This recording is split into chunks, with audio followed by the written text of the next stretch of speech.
Hello everyone, welcome to this session. और आज का जो सेशन है यहाँ पर हम लोग डिस्कशन करेंगे एंशियंट हिस्ट्री का एक इंपॉर्टेंट टॉपिक, और टॉपिक का नाम है वैदिक एज यानी कि वैदिक सभ्यता। तो हम लोग डिटेल में देखेंगे।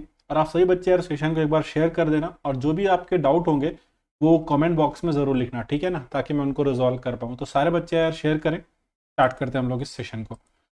तो गाइस ये मेरे सोशल मीडिया के हैंडल हैं, आप चाहो तो फॉलो कर सकते हो।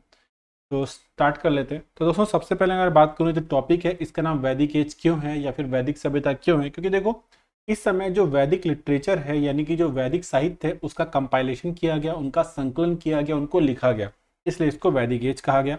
और इसी समय इंडिया में दोस्तों एक रेस के लोग आते हैं, एक नस्ल के लोग आते हैं जिनको हम लोग बोलते हैं आर्यन। तो इसीलिए हम लोग बात करेंगे, इसे ही वैदिक एज भी कहा गया और इसे ही आर्यन एज भी कहा गया, यानी कि वैदिक युग कहूँ या फिर आर्यन युग कहूँ सेम ही है, क्योंकि इसी समय इंडिया में आर्यन आया और इसी समय वैदिक साहित्य लिखा गया। और ये जो टाइम पीरियड था कब से कब तक था, 1500 से लेकर के 600 बीसी यानी कि 1500 से लेकर के 600 ईसा पूर्व तक का था। अब दोस्तों लोग बात करेंगे आर्यन कौन थे। देखो ये वो लोग हैं जो एक लैंग्वेज बोला करते थे, और वो लैंग्वेज हुआ करती थी आर्य। तो आर्य लैंग्वेज बोलने वालों को ही क्या कहा गया, आर्यन कहा गया। और इसी आर्य लैंग्वेज से ही दोस्तों हम बात करेंगे, तो एक लैंग्वेज डेवलप हुई है, और वो लैंग्वेज कौन सी है, संस्कृत। और अगर दोस्तों लोग बात करेंगे आर्यन का मीनिंग क्या होता है, तो आर्यन का मीनिंग होता है भाई सुपीरियर रेस यानी कि उच्च नस्ल। ये बात भी आपने ध्यान में रखनी है। आगे हम लोग दोस्तों बात करेंगे कि भाई जो आर्यंस हैं, ठीक है, ये कहाँ से आए, तो इसके पीछे अलग अलग थ्योरी है। तो एक थ्योरी ये कहती है जो कि विलियम जोन्स ने दी कि भाई ये यूरोप से आए, ज़्यादा ये मानी नहीं जाती है। दयानंद सरस्वती जी के हिसाब से तिब्बत से आए हैं, और तिलक जी के हिसाब से दोस्तों आर्कटिक रीजन से आए हैं। पर जो सबसे एक्सेप्टेड जो आप बोल सकते हो जो थ्योरी है वो है सेंट्रल एशियन थ्योरी यानी कि मध्य एशिया की थ्योरी। और ये जो मध्य एशिया की थ्योरी है ये किसने दी है दोस्तों, तो ये दी है मैक्स मुलर ने। तो आइए हम लोग इसको समझ लेते हैं। तो क्योंकि मैंने बोला कि आर्यन इसी समय इंडिया में है, इसलिए इस टॉपिक का नाम आर्यन एज है, तो मैं ये चीज़ें आपको बता रहा हूँ। और अभी आगे हम लोग वैदिक साहित्य ही पढ़ेंगे, या फिर आप बोल सकते हो आर्यन के बारे में जो भी कुछ हमको पता चलता है वो आपका वैदिक साहित्य से ही पता चलता है, यानी कि वैदिक लिटरेचर से ही पता चलता है। तो चलिए डिस्कशन में हम लोग यहाँ पर आगे बढ़ेंगे। दोस्तों सेंट्रल एशियन थ्योरी क्या कहती है, तो ये बोला गया कि भाई जो सेंट्रल एशिया का रीजन है वहाँ से 2500 बीसी के समय में जो लोग हैं वो जर्मनी की तरफ जाते हैं कुछ, और कुछ कहाँ पे जाते हैं, पर्शिया, यानी कि मॉडर्न डे की मैं बात करूँ तो ईरान की तरफ, ठीक है। 1500 बीसी में यही लोग कहाँ पर आते हैं बेटा, इंडिया आते हैं। मतलब अगर मैं बात करूंगा तो 2500 बीसी में कहाँ गए, जर्मनी गए और पर्शिया गए। मतलब कुछ लोग कहाँ गए, जर्मनी, कुछ लोग गए पर्शिया, और जो पर्शिया में लोग गए उन्हीं में से कुछ लोग 1500 बीसी में कहाँ पर आ गए, इंडिया, ऐसा माना गया। अब इसके पीछे क्या लॉजिक दिया गया ये भी मैं आपको बताता हूँ। देखो इन्होंने क्या देखा कि पर्शिया की यानी कि फारस की यानी कि आज के ईरान की जो सबसे ओल्डेस्ट बुक है उसका नाम है जिंद अवेस्ता, उसमें और हमारी जो ऋग्वेद है इसमें बहुत ज्यादा सिमिलैरिटीज पाई गई। ऐसा क्यों हो रहा है आप समझ सकते हो, कहीं ना कहीं वो एक दूसरे से कनेक्टेड है, ठीक है। दूसरी बात, हमारी संस्कृत जो लैंग्वेज है, जो पर्शिया की जो लैंग्वेज है और जो जर्मन लैंग्वेज है, इसमें भी बहुत ज्यादा सिमिलरिटीज पाई गई। तो ये कहा गया कि मैक्स मुलर की जो सेंट्रल एशियन थ्योरी है वो सच है, ठीक है। इतनी बात आप लोग को समझ में आ रही होगी। अब एक बात यहाँ पे समझो, देखो हुआ क्या यहाँ पे, देखो बहुत ध्यान से। 2500 बीसी में लोग पर्शिया आए और 1500 बीसी में लोग इंडिया आए, लेकिन 2500 बीसी में ही कुछ लोग क्या किए, पर्शिया होते हुए, फारस होते हुए वो इंडिया की तरफ आ गए। मतलब वो लोग यहाँ पर रुके नहीं, ठीक है ना। मतलब कुछ लोग पहले से ही इंडिया आ गए। अब जो लोग बहुत समय पहले से ही आ चुके हैं इंडिया में, तो उनका कल्चर वगैरह काफी डिफरेंट हो जाएगा। और वो लोग दोस्तों हॉर्स वगैरह का इस्तेमाल नहीं करते थे। फिर क्या हुआ, जब 1500 बीसी में जब ये आर्यंस इंडिया में आते हैं ना, तो ये लोग अपने साथ क्या लेकर के आते बताओ, ये लोग हॉर्स का भी इस्तेमाल करते थे, और ये लोग अपने साथ में दोस्तों जो चैरियोट होते हैं, जो रथ होते हैं, उसका भी इस्तेमाल करते थे ये लोग। तो उसका यूज करके जो पहले से भारत में लोग रह रहे थे उनको इन लोगों ने क्या किया, नर्मदा वैली के नीचे भेज दिया, है ना। तो एक क्वेश्चन आता है कि जो इंडिया में जो पहले से जो द्रविड़ लोग रह रहा करते थे उनको आर्यंस ने क्यों हराया, क्योंकि दोस्तों ये आप बोल सकते हो एक तरीके से जो रथ हुआ करते थे उसका इस्तेमाल करते थे। तो ये बात भी आप लोग को यहाँ पे ध्यान में रखनी है। अगली बात करें दोस्तों, इसी समय जो वैदिक साहित्य यानी कि वैदिक लिटरेचर की बात करूं, तो वैदिक लिटरेचर को गाइस 4 पार्ट में डिवाइड किया गया। एक तो होते हैं वेद। अब ये वेद में चारों आ जाएंगे आपके, कौन कौन से बताओ, ऋग्वेद, सामवेद, अथर्ववेद, यजुर्वेद, चारों आ जाएंगे, ठीक है। तो वैदिक साहित्य के 4 पार्ट कौन कौन से, वेद हो गया, ब्राह्मण लिटरेचर यानी कि ब्राह्मण साहित्य हो गया, अरण्यक लिटरेचर यानी कि अरण्यक साहित्य हो गया, और इसके अलावा आपका क्या हो गया दोस्तों, तो उपनिषद। तो ये 4 पार्ट्स हो जाएंगे वैदिक लिटरेचर के, और इनमें से वेद भी एक पार्ट है, ठीक है। और ये सब कुछ कौन सी लैंग्वेज में होगा, तो करेक्ट आंसर हो जाएगा भाई संस्कृत। आगे बात करते हैं। अब दोस्तों अगर मैं बात करूंगा वैदिक सभ्यता की, वैदिक सिविलाइजेशन की, तो इसको 2 पार्ट में पढ़ते हैं। एक पार्ट होता है अर्ली आर्यन एज और दूसरा होता है लेटर आर्यन एज, या फिर आप लेटर वैदिक एज या फिर आप अर्ली वैदिक एज भी इसको बोल सकते हो। अब समझो, अर्ली जो वैदिक एज है उसको हमने अर्ली आर्यन एज भी कहा, और इसको ऋग वैदिक एज इसलिए कहा गया क्योंकि ये वो टाइम पीरियड था जब ऋग्वेद का कंपाइलेशन किया गया, ठीक है ना। बचे हुए जो वैदिक लिटरेचर है ना, सारे के सारे और वेद भी वो लेटर एज में आए हैं, ठीक। तो अगर मैं बात करूंगा जो आपका टाइम पीरियड है कब से कब तक, 1500 से लेकर के 1000 बीसी तक, इसी समय में ऋग्वेद को लिखा गया, इसीलिए इसको ऋग वैदिक एज भी कहा गया, और इसी को हम लोग क्या बोलते हैं, अर्ली आयरन एज भी कहते हैं। तो ये पार्ट एकदम क्लियर हो जाएगा। आगे जाकर के दोस्तों मैं बात करूंगा जो ये लेटर वाला पीरियड है, यहीं पर बचा हुआ वैदिक साहित्य और वेद भी लिखे जाएंगे, इसको लेटर वैदिक एज कहा गया। और याद रखना दोस्तों, यहाँ पर मैं आपको भी डिटेल में पढ़ाऊंगा कि ऐसा क्यों हुआ, मतलब अर्ली एक है और दूसरे को लेटर क्यों कहा गया। बस अभी आप इतना समझ लो, 1000 बीसी में एक बहुत इंपॉर्टेंट डिस्कवरी हुई थी, और वो थी आयरन की यानी कि लोहा की। और आपको याद होगा इंडस वैली सिविलाइजेशन यानी कि सिंधु घाटी की सभ्यता के लोग को इसके बारे में पता नहीं था, जबकि इन लोग को पता है। तो आगे बढ़ते हैं। अब दोस्तों एक क्वेश्चन है कि जो वेद है उसको अपौरुषेय भी बोलते हैं। अपौरुषेय, पुरुष मतलब मैन, अपौरुषेय मतलब वेद, अपौरुषेय मतलब जिसका निर्माण पुरुषों ने नहीं किया, ठीक है ना।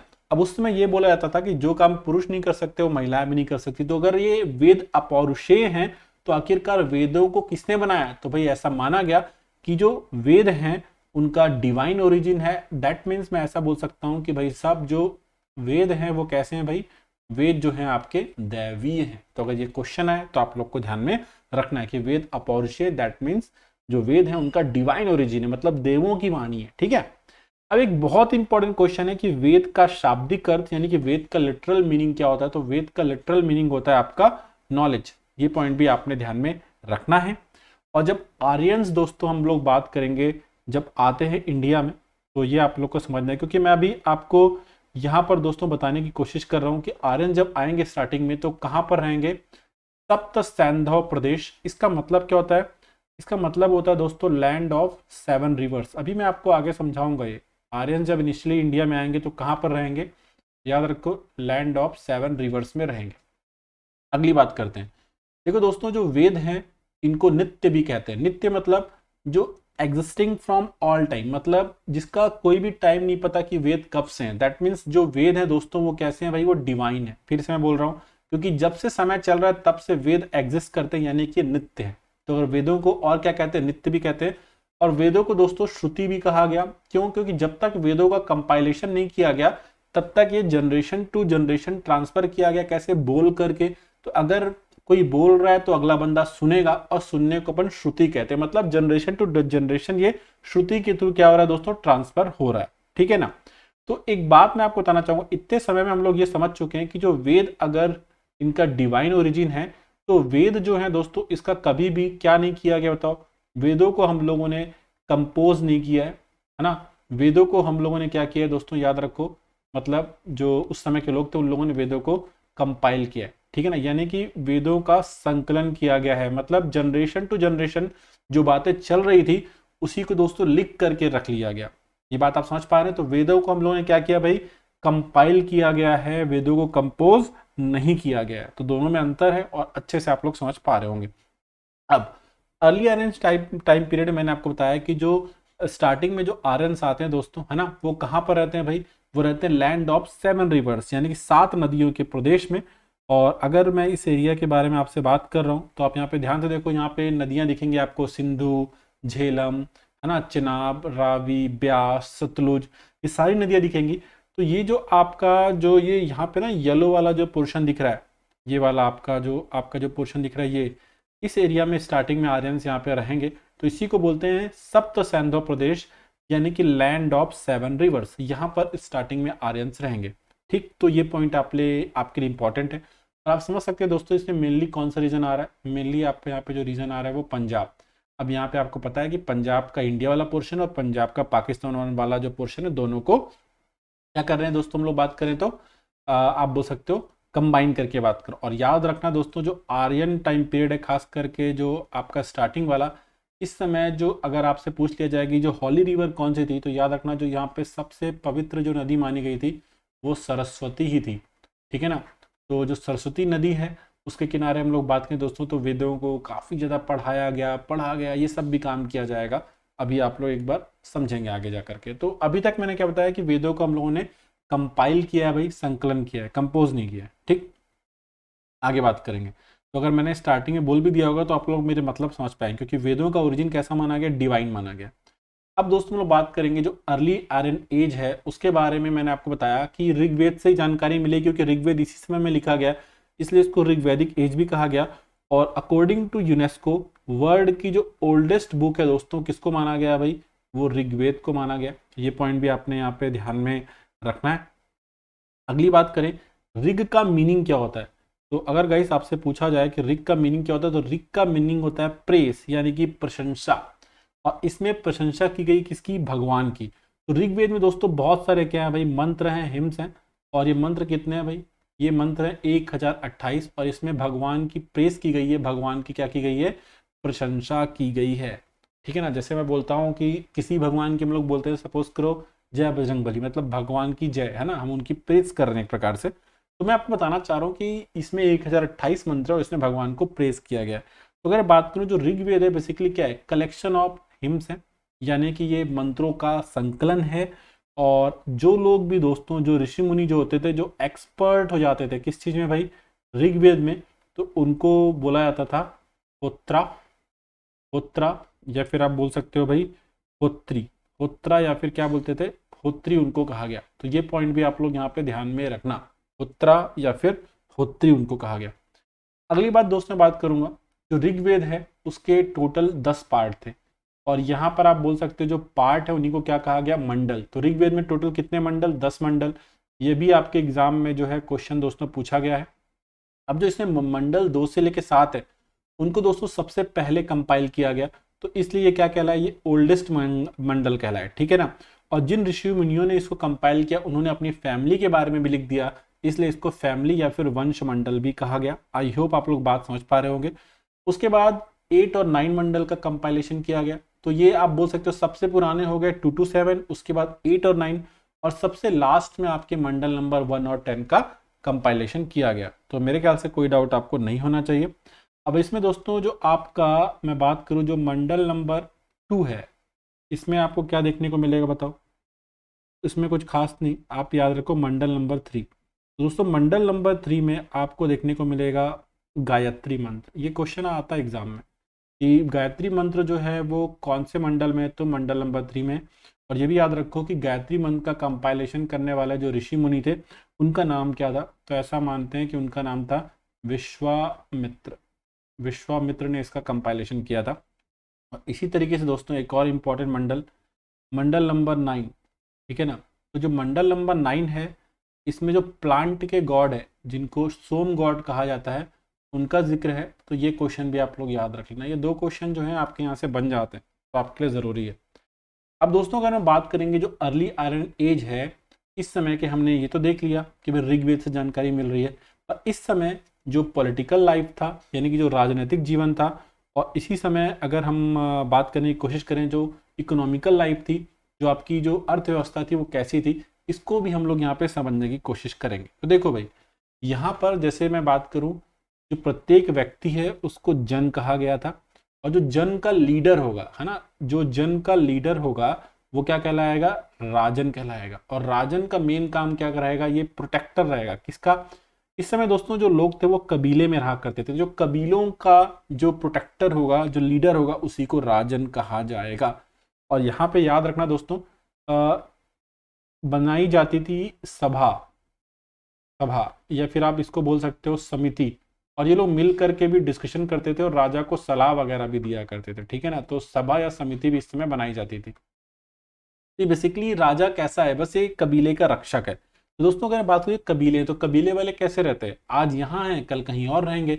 इसका मतलब क्या है कि कोई परफेक्ट किंगडम होगा क्या, तो यहाँ पर आप देख सकते हो कोई भी किंगडम यहाँ पे एग्जिस्ट नहीं करेगा। अगर किंगडम नहीं है, ये लोग कभी यहाँ रह रहे हैं कभी वहां रह रहे हैं, इसका मतलब है यहाँ के लोगों की कोई भी सेटल्ड लाइफ होगी क्या, तो आंसर हो जाएगा बिल्कुल भी नहीं हो जाएगी। ठीक, अब इसी में दोस्तों यहाँ पे आप मैं बताना चाहूंगा, इकोनॉमी बात करूंगा, तो ये लोग का मेन काम क्या था भाई, डोमेस्टिकेशन ऑफ एनिमल्स, मतलब ये लोग मेनली पशुपालन किया करते थे। और इस समय जो गाय है वो सबसे पवित्र पशु माना गया। इवन दोस्तों हम लोग बात करें कि जिसके पास जितनी ज्यादा गाय होती थी उतना बड़ा किंग भी माना जाता था, समझ रहे हो, और उतना बड़ा ही कबीला ही माना जाता था। और बहुत सारी जो लड़ाइयां होती थी कबीले में वो गायों को लेकर के भी होती थी, तो ये भी आप समझ पा रहे हो। और जो कृषि है दोस्तों बहुत ही कम की जाती थी। अब आप सोचो कृषि बहुत कम है, एग्रीकल्चर बहुत कम है, तो क्या इसमें रेवेन्यू सिस्टम हो सकता है, क्या राजस्व प्रणाली होगी क्या, तो बिल्कुल भी नहीं होगा। तो आप सोचो अगर ना राजस्व प्रणाली है ना ही आपके पास यहाँ पे राज्य है, तो क्या आप यहाँ पे बोल सकते हो कि जो कबीले वाले लोग हैं इनकी कोई सेना भी नहीं होगी। डेफिनेटली यार यहाँ पे कोई भी सेना एग्जिस्ट नहीं कर सकती है ना। तो इतने पॉइंट आप लोग को बहुत अच्छे से आई थिंक समझ में आ गए होंगे। ठीक, अब दोस्तों यहां से हम लोग बात करेंगे इस समय जो सोशल लाइफ थी, जो सामाजिक जीवन था वो कैसा था। तो जो घर के जो हेड हुआ करते थे वो कौन हुआ करेंगे भाई, पैट्रियार्कल, मतलब घर के जो मुखिया होंगे वो कौन होंगे भाई, फादर हो जाएंगे। ठीक है, ये इंपॉर्टेंट क्वेश्चन है। और यहाँ पे हम लोग बात करेंगे एक बहुत इंपॉर्टेंट क्वेश्चन है, जो वर्ण व्यवस्था है, जो वर्ण सिस्टम, ये कौन से मंडल में लिया है, ये आपके मंडल नंबर 10 में लिया हुआ है। और मंडल नंबर 10 में दोस्तों क्या है, आपको पुरुष सुक्ता मिलेगा। इसके अंडर में 4 वर्ण डिफाइन किए गए हैं, कौन कौन से, ब्राह्मण, वैश्य, क्षत्रिय, और अगर दोस्तों मैं यहाँ पे बात करूं तो शूद्र। ठीक है ना, तो ये भी एक बढ़िया क्वेश्चन है जो आपके एग्जाम में क्वेश्चन आएगा, तो आप लोग को समझना पड़ेगा। और याद रखो जितने भी ये जो वर्ण है ये किसके बेस्ड में थे, ये ऑक्यूपेशन के बेस में बनाए गए थे। दैट मीन्स मैं बात करूँ व्यवसाय, मतलब कि जो रूलर होंगे या फिर आप बोल सकते हो कि जो वॉरियर होंगे वो कौन होंगे, क्षत्रिय होंगे, जो प्रीस्ट होंगे और जो टीचर होंगे ब्राह्मण होंगे, जो व्यापारी वर्ग होगा, जो किसान होंगे वो वैश्य होंगे, और जो सबसे लोअर रखा गया था दोस्तों वो कौन थे, शूद्र। आपके लिए एक मैं क्वेश्चन दे रहा हूँ होमवर्क में, आपको कमेंट में बताना है कि ब्रह्मा जी के कौन से बॉडी के पार्ट से माना गया कि ब्राह्मण निकले, क्षत्रिय निकले, शूद्र निकले या फिर वैश्य निकले, ऐसा माना गया। और ऐसा एक क्वेश्चन मैंने आपको एंशिएंट हिस्ट्री की जो मेरी प्लेलिस्ट है उसमें कराया है, क्योंकि एसएससी में आया भी है। तो मैं चाहूंगा कि आप लोग कमेंट में बताएं, ठीक है ना, क्योंकि जो कमेंट में पार्टिसिपेट करेगा उसको याद भी रहेगा। ठीक, अब दोस्तों हम लोग बात करेंगे इस समय, अगर मैं बात करूं कि क्या इंटर कास्ट मैरिज हुआ करती थी, तो याद रखो दोस्तों इंटर कास्ट मैरिज इस समय नहीं हुआ करती थी, है ना, मतलब ब्राह्मण क्षत्रिय से, क्षत्रिय ब्राह्मण से, या फिर शूद्र से या फिर वैश्य से नहीं कर सकते थे शादी। तो याद रखना ये एक बहुत इंपॉर्टेंट क्वेश्चन है कि वर्ण व्यवस्था का बेस क्या था, तो याद रखो व्यवसाय था, सिर्फ और सिर्फ व्यवसाय था।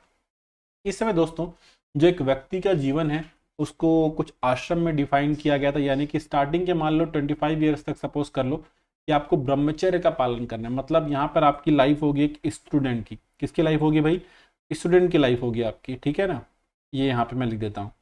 उसके बाद मैं बात करूंगा 25 से लेकर के 50, यहाँ पर आपकी गृहस्थ जीवन होगा, यानी यहाँ पर आपकी मैरिज होगी। उसके बाद दोस्तों 50 यानी कि 50 से लेकर के 75 तक, ये जो आप यहाँ पे क्या देख रहे हो भाई, वनप्रस्थ, ठीक है ना, वनप्रस्थ, इसमें आपको क्या करना है भाई, अपने घर का मुखिया अपने बेटे को बना देना है, क्योंकि फैमिली कैसी है, पैट्रियार्कल है। और अब आपका काम क्या रहेगा, सिर्फ आपको एडवाइस देना है, सिर्फ आपको सलाह देना है, ज्यादा दिमाग नहीं लगाना है। और 75 से 100 ये एक सन्यासी का जीवन है। मतलब अब तो आप क्या लगाओ भाई, अब तो आप धर्म काम सॉरी अब तो आप सिर्फ क्या करो, धर्म के काम पे फोकस करो और मोक्ष प्राप्ति पर फोकस करो, समझ रहे हो, धर्म का काम करो और मोक्ष की प्राप्ति करो। अब आपको क्या करना है भाई, अब आपको किसी प्रकार की एडवाइस भी नहीं देनी। और मनुष्य के जीवन में कितने पुरुषार्थ होते हैं, 4, धर्म, अर्थ, काम और मोक्ष। ये भी क्वेश्चन एग्जाम में आपके पूछा गया है, तो आपको पता होना चाहिए भाई, क्योंकि जो भी कुछ मैं आप लोग को यहाँ पे बता रहा हूँ ना, सब क्वेश्चन आए हुए हैं और मैं इस तरीके की पीपीटी से पढ़ा रहा हूँ। ये कैसा है एक बार आप लोग कमेंट में बताना, है ना, मैं ये यूज़ कर रहा हूँ ताकि टाइम भी बचे और आप लोगों को कंटेंट भी अच्छे से समझ में आ जाए। अब दोस्तों यहाँ का जो सामाजिक जीवन था ये मैं आपको बता रहा था, ठीक है ना, इसमें किसी भी टेम्पल के बारे में पता नहीं और टोटल 33 गॉड्स के बारे में हम लोग को पता है। तो जो सबसे इंपॉर्टेंट चीज़ ये थी कि सबसे ज़्यादा पूज्य देवता वैदिक एज का कौन था, तो करेक्ट आंसर हो जाएगा इंद्र, क्योंकि दोस्तों ये बरसात भी कराते थे। और हम बात करेंगे इनको पुरंदर भी बोलते हैं। पुरंदर का मतलब होता है ब्रेकर ऑफ फोर्ट। जब कबीले लड़ने के लिए जाते थे ना तो भी इंद्र की पूजा करके जाते थे। और ऋग्वेद में दोस्तों बात करें तो 250 बार इनका जिक्र देखने को मिलता है। अग्निदेव के बारे में बात करें तो ऋग्वेद में इनका 200 बार जिक्र देखने को मिलता है, और इनको मैसेंजर माना जाता है किसके बीच में, गॉड के बीच में, और आप बोल सकते हो इंसानों के बीच में, ठीक है ना। किसको, अग्निदेव को। याद रखो जब आप हवन वगैरह करते हो तो अग्नि का आह्वान होता है ना, ये सर नो। तो आई थिंक आप लोग को जो चीजें वो समझ में आ रही होंगी आखिरकार ऐसा क्यों हो रहा है। और इस समय दोस्तों जो उषा है वो गॉडेस ऑफ डाउन यानी कि सुबह की देवी भी उनको माना गया। इतनी बात आपने यहाँ पे ध्यान में रखना है। अब यहाँ पे कभी कभी मैं बात करूँ, वरुण को ब्रह्मांड का देवता यानी कॉस्मिक ऑर्डर को चलाने वाला ही बोलते थे, बट वो एग्जाम में आपके आता नहीं। तो दोस्तों यहाँ पर हमने क्या समझा, जो अर्ली आयरन एज है इस समय ऋग्वेद को कंपाइल किया गया। यहाँ पर कबीले में लोग रहा करते थे, पशुपालन मेनली करते थे, एग्रीकल्चर नाम मात्र की थी, और ऋग्वेद के कारण ही इसको आप बोल सकते हो ऋग्वैदिक एज भी कहा गया। अब समय बदला दोस्तों धीरे धीरे, और हम लोग पहुंच गए पोस्ट वैदिक एज में, यानी कि 1000 बीसी में। इस समय सबसे इंपॉर्टेंट बात क्या हुई, तो यहाँ पे दोस्तों डिस्कवरी हो गई किसकी, आयरन की, और यहीं से चीजें अब बदलेंगी।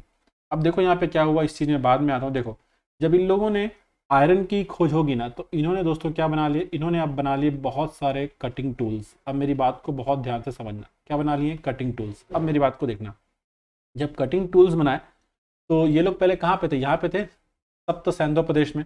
यहाँ से ये लोग कटाई करना चालू कर दी, कटाई करते करते करते ये मगध तक पहुंच गए। ये मगध मतलब आज का बिहार, यहाँ तक पहुंच गए। देखो यहाँ पे मैंने लिख भी दिया है, मगध मतलब आज का बिहार, यहाँ तक पहुंच गए। और जब इस रास्ते में आप जाओगे तो पूरा का पूरा गंगेटिक प्लेन है, गंगा नदी का मैदान है कि नहीं। तो यहाँ पर आपको एलुवियल सॉइल मिलेगी, जलोढ़ मिट्टी मिलेगी। और आपको पता है एग्रीकल्चर के लिए बेस्ट सॉइल कौन सी होती है, एलुवियल। मतलब ये लोग दोस्तों कहाँ तक आ चुके हैं, ये लोग आप बोल सकते हो कि एग्रीकल्चर लैंड तक आ चुके हैं, जहाँ पे एग्रीकल्चर भयंकर ज़्यादा होती है, बारिश भी अच्छी होती थी, सब कुछ बढ़िया था। ठीक, तो इतनी बात आई थिंक एकदम क्लियर हो जानी चाहिए। तो यहाँ तक बातें क्लियर है दोस्तों, तो हम लोग आगे आते हैं। अब क्या होगा, सपोज करो आप इतने एरिया में रूल कर रहे हो, कितने एरिया में। अब मैं फिर से यहाँ पे पॉलिटिकल लाइफ और इकोनॉमिकल लाइफ को कंपेरिजन करो, तो पॉलिटिकल जो देखो, मान लो ये आपका एरिया था। अब दोस्तों यहाँ पर आपने मान लो खेती की। अब खेती कैसे की, जब आपने खेती की तो भाई यहाँ पर आप बोलोगे कि पैदा कैसा हुआ, सरप्लस हो गया, जरूरत से ज़्यादा हो गया। तो आपका जरूरत से ज़्यादा हो गया तो आप किसी दूसरे स्थान पर जाओगे क्या, किसी दूसरे प्लेस पर नहीं जाओगे। आप क्या करोगे, यहीं पर उसको स्टोर करोगे और यहीं पर रहोगे, और यहीं पर आप घर वर बनाना चालू कर दोगे। और धीरे धीरे जो आप क्या करेगा, आपका जो राजा ने धीरे धीरे उस एरिया को बड़ा करता जाएगा। और जब उस एरिया को बड़ा करता चला जाएगा, जिस तरीके से एरिया ये बढ़ता चला जाएगा, तो आप बोल सकते हो कि यहाँ पर स्टार्ट हो जाता है दोस्तों कहीं ना कहीं क्या, formation of state. Formation of state, या फिर आप बोल सकते हो यहाँ पे किंगडम का बनना चालू हो जाता है। और इसी किंगडम को क्या बोलते हैं, जनपद। आई होप पॉइंट समझ में आ रहा होगा, है कि नहीं। अब ये लोग अगर इसी जगह पे रहेंगे तो आप बोल सकते हो कि लेटर वैदिक एज में अब ये लोग सेटल्ड जीवन जी रहे हैं। अब अगर आपके पास में सरप्लस हुआ है, जरूरत से ज्यादा हो गया है, तो आपके पास जो राजा ने वो बोलेगा कि आप अपनी इच्छा से, स्टार्टिंग क्या हुआ, आपको जितना भी मन करे आप रेवेन्यू दे दो। और उसको क्या कहा गया, बलि। ये भी क्वेश्चन आता है कि वैदिक एज में जो रेवेन्यू दिया जाता था उसको क्या कहा जाता था दोस्तों, तो उसे कहा जाता था बलि। ठीक है ना। तो इतने पॉइंट आई थिंक आप लोग को समझ में आ गए होंगे। अब 1000 बीसी से लेकर के 600 बीसी तक का जो टाइम पीरियड है, ये वो समय था दोस्तों जब इंडिया में अलग अलग स्टेट का फॉर्मेशन हो रहा था, या फिर आप बोल सकते हो कि अलग अलग जो किंगडम का फॉर्मेशन हो रहा था। और 1000 बीसी से लेकर के 600 बीसी आते आते इंडिया में 16 ग्रेट स्टेट बन गए, या फिर आप बोल सकते हो 16 ग्रेट किंगडम बन गए। इतनी बहुत आप लोग को समझ में आ रही है, 16 बड़े किंगडम बन गए। और यहाँ पर ग्रेट मतलब दोस्तों बता देता हूँ महा, और किंगडम मतलब यहाँ पे जनपद। तो आप बोल सकते हो कि इंडिया में 16 बड़े राज्य बन गए थे सिर्फ और सिर्फ आयरन की वजह से। और अगर राज्य बन गया मतलब अर्बन एज स्टार्ट हो गया। और इसे ही बात करेंगे दोस्तों जो महाजनपद, जब मैं आपको आगे पढ़ाऊंगा, जो कि 600 बीसी के पास का टाइम है, इसको सेकेंड अर्बन एज भी कहा गया। ठीक है ना। तो आई थिंक दोस्तों आप लोग को मेरी बात समझ में आ रही होगी कि किस तरीके से लोहे ने पूरी जिंदगी ही बदल दी। ठीक, तो यहाँ पर मैंने पॉलिटिकल लाइफ और इकोनॉमिकल लाइफ समझा दी। लेकिन जो पोस्ट वैदिक एज में हम लोग यहाँ पे बात करें दोस्तों, तो बचा हुआ जो वैदिक साहित्य वो भी लिखा जाएगा। ऋग्वेद तो लिखा जा चुका, कब, ऋग्वैदिक एज में। और बचे हुए की बारी अब हम लोग यहाँ पर देखने की कोशिश कर लेते हैं। तो दोस्तों अगला वेद है जो है आपका यजुर्वेद। अब यजुर का मतलब ही क्या होता है दोस्तों, ये भी आपके एग्जाम में आता है। यजुर का मतलब ही होता है सेक्रीफाइस। यजुर का मतलब ही क्या होता है, सेक्रीफाइस, बलिदान करना। ठीक है ना। यहाँ पर मैं ऐसा बता, मैं क्यों बोलता जाता हूँ, ये जितनी बार मैं बोल रहा हूँ ना, इसके ऊपर आपको फोकस करना है। यजुर, यजुर का लिटरल मीनिंग आपसे पूछा जाएगा तो आपने बताना है यहाँ पे यजुर का लिटरल मीनिंग होता है सेक्रीफाइस। ठीक है, तो यहाँ पर क्या है ना, जैसे कि अपन लोग यज्ञ करते हैं घरों में, तो आपने देखा होगा कि जैसे आप यज्ञ करोगे तो पंडित जी बोलेंगे कि भाई कुछ अपन क्या करते हैं भाई, उसमें कुछ चीज़ें विसर्जित करते हैं, है ना, कुछ सेक्रीफाइस देते हैं। अलग अलग मंत्र में अलग अलग प्रकार का सेक्रीफाइस होता है, कभी आप देखोगे नारियल का प्रभाव होता है, कभी घी का होता है, कभी कुछ होता है।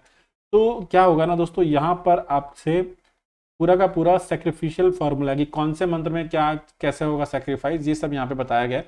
मतलब ऋग्वेद में क्या थे भाई, मंत्र थे, और उन मंत्रों में होने वाला जो सेक्रीफाइस है वो आपको यजुर्वेद में देखने को मिलेगा, यानी कि आपको दोनों वेद कैसे दिख रहे हैं, कनेक्टेड दिख रहे हैं। अब जो यजुर्वेद है ना, इसके दो पार्ट है। एक पार्ट है दोस्तों जो प्रोज में, और दूसरा पार्ट है पोइट्री। प्रोज मतलब जो आपका गद्य है, और जो पोइट्री मतलब वो क्या है, आपका पद्य है। तो आप ऐसे याद रखो कि कृष्ण भगवान को भाई पोइट्री नहीं आती, ऐसे याद कर लो, ठीक है ना। या फिर आप बोल सकते हो शुक्ला जी को बढ़िया पोइट्री आती है। जो शुक्ल यजुर्वेद है वो पोइट्री में है, और जो कृष्ण यजुर्वेद है दोस्तों वो प्रोज में। ज्यादातर आपको बात करेंगे जो वेद है वो आपको पोइट्री में देखने को मिलेंगे, पर जो आपका यजुर्वेद है इसके दो पार्ट है, शुक्र यजुर्वेद और कृष्ण यजुर्वेद। एक प्रोज में है और दूसरा आपका पोइट्री में। यजुर्वेद के बाद दोस्तों अगला वेद हम लोग बात करेंगे तो ये आपका हो जाएगा कौन सा वेद, सामवेद। अब दोस्तों मैं बात करूंगा, ऋग्वेद में मंत्र थे। अब अगर मैं इन मंत्रों को में ढाल दूं, बताओ, इनको मैं एक रिदम में बना दूं तो क्या बन जाएगा। किसी भी चीज़ को जब आप रिदम में, यानी कि जब आप लय में उसको बांधते हो तो क्या बन जाता है, यहाँ पे सॉन्ग बन जाता है।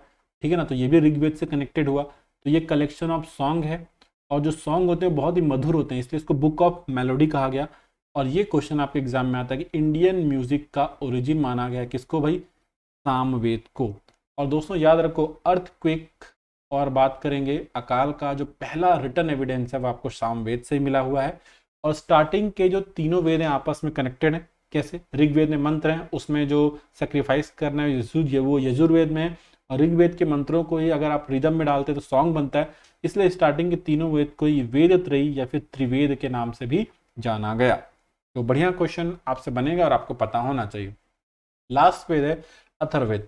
अब दोस्तों ये जो अथर्ववेद है ना, ये बेसिकली आप बोल सकते हो हैरी पॉटर है, क्योंकि इसमें जादू वगैरह के बारे में बात की गई है।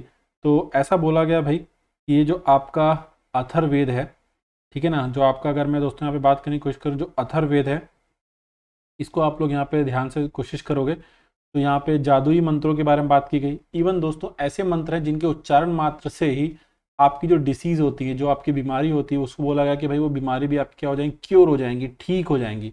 और अथर्ववेद में ही आपको रिटर्न एविडेंस मिलता है किसका, स्वयंवर का। तो ये पॉइंट भी आपको याद रखना है दोस्तों। और अथर्ववेद का जो उपवेद होता है, अथर्ववेद का जो उपवेद होता है वो होता है आपका आयुर्वेद। ये भी एक क्वेश्चन है जो आपके एग्जाम में पूछा गया, तो आपने पता होना चाहिए। फर्दर दोस्तों हम लोग यहाँ पे बात करते हैं। अब यहाँ पे वैदिक लिटरेचर में एक पार्ट खत्म हो गया, वो क्या थे, वेद। कौन कौन से, ऋग्वेद, यजुर्वेद, सामवेद और अथर्ववेद। अब वैदिक लिटरेचर का अगला पार्ट ये होता है ब्राह्मण लिटरेचर। तो देखो, जब वैदिक लिटरेचर को सिंपल भाषा में एक्सप्लेन किया गया तो उसी को कहा गया ब्राह्मण लिटरेचर। ठीक है, अब अरण्या का मतलब होता है दोस्तों फॉरेस्ट। अरण्या का मतलब क्या होता है, फॉरेस्ट। ठीक, और इसीलिए इसको कहा गया book of forest, book of forest. और ये डील करता है जो वैदिक मंत्रों में जो मिस्ट्री छुपी हुई है, या फिर मैं बात करूं जो रहस्य छुपा हुआ है, उससे ये डील करता है। इसीलिए हम लोग बात करेंगे, बात करने की कोशिश करेंगे तो इसको बोल सकते हैं कि भाई ये एक रहस्यों की किताब है। कौन सी भाई, आपका अरण्यक लिटरेचर। और अरण्य का मतलब ही क्या होता है, फॉरेस्ट। और ये टोटल नंबर में कितनी है, तो टोटल नंबर में है 7। ठीक है, तो यहाँ पे मैं आपके लिए लिख भी देता हूँ कि भाई साहब अरण्य का मतलब क्या होता है, फॉरेस्ट।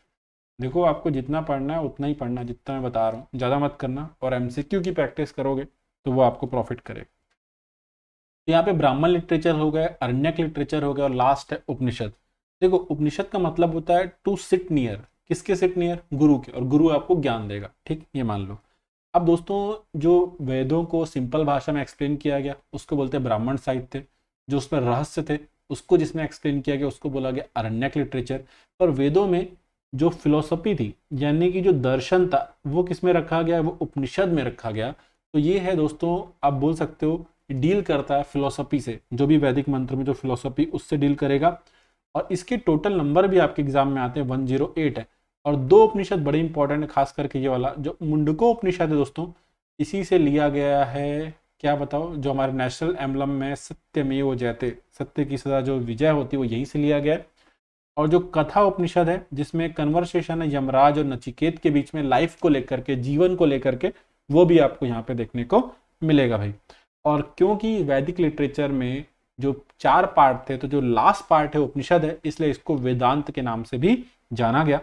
और याद रखो दोस्तों, अगर हम लोग यहाँ पे बात करेंगे तो जो पुराण होते हैं ये कितने होते हैं ये भी आपने याद रखना है। पुराण होते हैं आपके 18।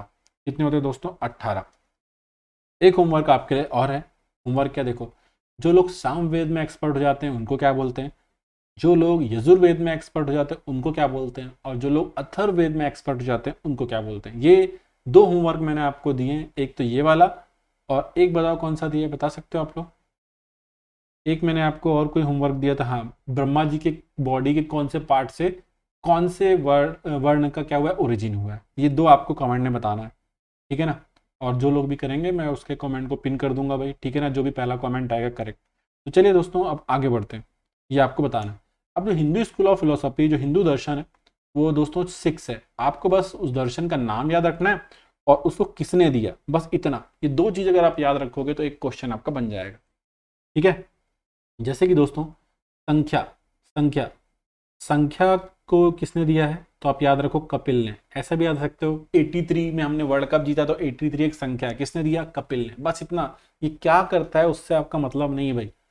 अब वेदांत, तो देखो वी से वेदांत होता है और वी से ही क्या है, वेद व्यास, आराम से हो जाएगा। मीमांसा, अब मीमांसा को आप लोग याद रख सकते हो किससे, जामिनी। अब इसमें भी देखो MI है स्टार्टिंग में और इसमें आखिरी आखिरी में आपको MI दिख रहा है, तो मीमांसा जामिनी आपको ऑब्जेक्टिव क्वेश्चन करना है भाई, समझ रहे हो। अगला दोस्तों देखते हैं न्याय। तो ऐसे याद रखो जो गौतम बुद्ध है सबके साथ क्या करेंगे, न्याय। योग, योग पतंजलि, जानते ही हो, योग पतंजलि, ठीक है। अब दोस्तों बात करेंगे कनाद, कनाद तो जो वैशेषिका है वो कनाद ने दिया है, तो इसके लास्ट में KA है और उसके स्टार्टिंग में KA है। तो इस तरीके से आप कनेक्ट करोगे, 2-3 बार रिविजन करोगे, अपने आप हो जाएगा। और लेक्चर्स की PDF यार मैं प्रोवाइड करूंगा, जब भी लेक्चर्स के व्यू कितने हो जाएंगे, 1 के, ठीक है ना। ये एक मैंने सोचा है ना। पर मैं चाहूँगा कि आप लोग खुद के नोट्स बनाओ, वो सबसे बेटर होते हैं, हमेशा बेटर रहेंगे। अगली बात दोस्तों, वैदिक जो लिटरेचर है ना उसमें कुछ पुराने नाम हैं, जैसे कि आज की डेट में जो इंडस है या फिर सिंधु नदी है उसको क्या बोलते थे ये। तो दोस्तों यहाँ पे ओल्ड नेम है और न्यू नेम है, इसको यहाँ पे हम लोग देख लेते हैं। देखो इंडस रिवर आज की हम लोग जानते हैं, जिसको हम हिंदी में सिंधु बोलते हैं, उसका एंशियंट नेम भी सिंधु है। झेलम नदी को वितस्ता के नाम से जाना गया, ठीक है ना। और झेलम को जो ग्रीक लोग हैं वो लोग हाइडेस्पेस के नाम से जानते हैं। चिनाब नदी को दोस्तों अस्किनी के नाम से जाना गया। रावी नदी को किस नाम से जाना गया भाई, रावी नदी को हम लोग बात करेंगे तो पौरोष्णी के नाम से जाना गया। ब्यास को किस नाम से जाना गया, विपासा के नाम से जाना गया। सतलुज को किस नाम से जाना गया, सतुद्री के नाम से जाना गया। घग्घर को किस नाम से जाना गया बताओ, तो आप देख सकते हो दिशदावती के नाम से जाना गया। गोमती को किस नाम से जाना गया, गोमल के नाम से जाना गया। एक और याद रखो आप लोग, जो तुंगभद्रा है ना, उसको किस नाम से जाना गया, तो उसको जाना गया है पंपा के नाम से। किस नाम से, पंपा। अब इसको आप चाहो तो याद भी कर सकते हो, ठीक है ना। तो सिंधु का तो आपको याद रहेगा, सिंधु का तो आपको याद रहेगा। और आप लोग यहाँ पे याद ये रख सकते हो, जो वितस्ता है ना, जो वितस्ता है ना, उसको आप बोल सकते हो विस्तार है। किसी भी चीज़ का जब विस्तार बहुत ज़्यादा हो जाता है तो उसको हमको झेलना पड़ता है ना। जैसे बात करेंगे रशिया बहुत बड़ा कंट्री है, तो ठीक से अगर मान लो मैनेज नहीं करेगा तो आपको झेलना पड़ेगा, तो विस्तार को झेलना पड़ जाएगा, ठीक है ना। और अस्किनी के लिए तो ट्रिक आप ऐसे याद कर सकते हो, AC, आराम से याद हो जाएगा, है ना। अब देखो यहाँ पे देखो रावी पौरोष्णी दोनों में लास्ट में आई है, पौरोष्णी रावी, है ना। आप इसको ऐसे रुद्र प्रताप सिंह याद है क्रिकेटर, तो आप RP भी याद रख सकते हो, रावी पौरोष्णी, है ना। और ये विपासा, विपासा बसु, कुछ भी करके याद कर लो। और सतुद्री सतलुज कनेक्ट हो जाएगा, ठीक है ना, ये इतना इंपॉर्टेंट है। गोमल गोमती कनेक्ट हो जाएगा, घग्घर को उतना इंपॉर्टेंट नहीं है। और तुंगभद्रा तो इंपॉर्टेंट है, तो इसको ऐसे रीड कर लेना, या फिर कुछ बनाना चाहो तो बना सकते हो। तो ये कुछ इंपॉर्टेंट है, ठीक है ना। और ये P मतलब क्या है, ये अल्फाबेट का नंबर इसका 16 है, और R मतलब अल्फाबेट का नंबर क्या है, 18 है ना। अगर मैं बात करूँ A का नंबर 1 हो जाए तो इस प्रकार से। तो गाइस ये था सेशन। आई होप यार आप लोग को सेशन अच्छा लगा होगा, और जो मैं आप लोग को यहाँ पे समझाने की कोशिश कर रहा था आप लोग को समझ में आ गया होगा। तो थैंक्स फॉर वॉचिंग गाइस, मिलते हैं नेक्स्ट सेशन में, और जो भी हो आप लोग कमेंट बॉक्स में जरूर बताना।